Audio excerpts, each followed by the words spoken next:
Hello guys, good morning. Dito na naman tayo sa kusina ni Cordapia guys. Ito, meron ako ditong beans, carrots, saka yung baby corn. Ayan, let's go guys. Samahan niyo ulit akong maggayat tayo ng ating uulamin for today because yesterday is salad. So today is rice and gulay naman tayo ngayon. Okay guys, let's get on. Ito na natin gayatin ay ang beans. Nanginginig yung kamay ko kasi dalawang araw walang kanin. Dalawang araw walang kanin yung mahirap pala, ay hindi pala kaya yung aking katawan. Kaya kakain tayo ngayon ng gulay with rice. So guys, iwan natin ng slanting ang beans para may design naman. Okay? Continue lang tayo guys. At tiramdam ko ay nanginginig talaga yung aking kamay. Kailangan lagyan natin ng kanin ang ating katawan. Ayan, yung mga ibon ko may background na naman at magda-dryer ako kasi makulimlim dito. Ayan. Tapos tong baby corn, slanting din natin. Yan, slanting natin. Para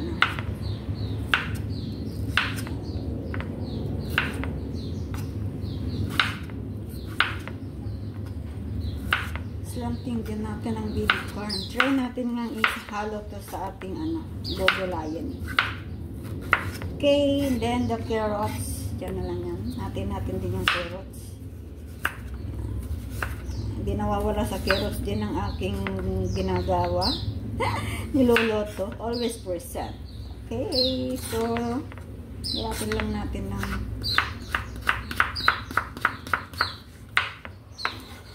pasisyon na guys.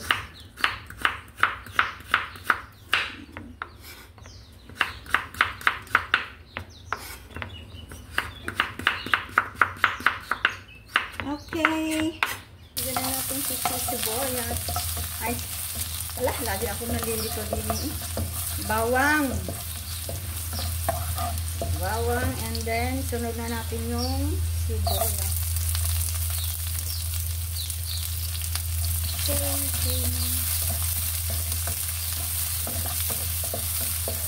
Gutom talaga ako. Ramdam ko yung gutom ko.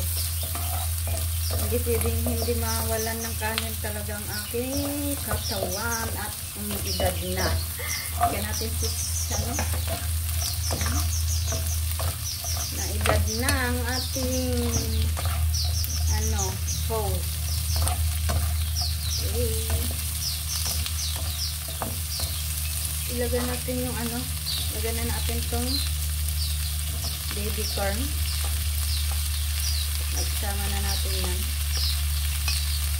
Ang baby corn ng buhay. Tapos takluban lang natin ng konti.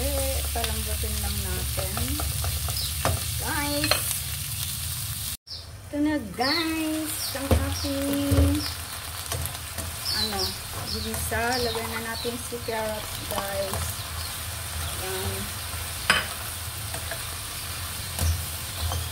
Tapos lagyan na natin ng salt. This is the salt and pepper and then the soya sauce and then the wine. A bit only. Pampalasa guys. Then lagyan natin ng konting corn. Yan.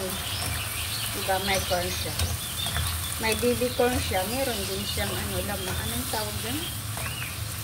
Corn? Corn din ba yan? Yan.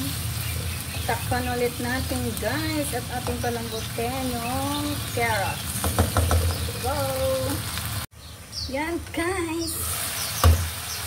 This is it, pansit ang ating ginisang beans with corn. Tapos lagyan na natin ng chili garlic. Chili garlic.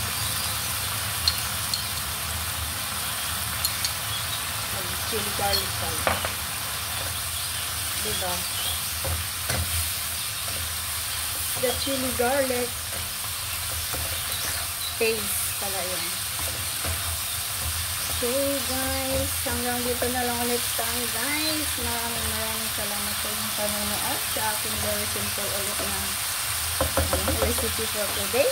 Thank you so much guys, and I love you all. Thank you for watching. Sana huwag kayo magsawa manood sa aking video. Thank you. I love you all, and see you again to the next episode. Bye-bye. Ingat po sa lahat. I love you all. Mwah.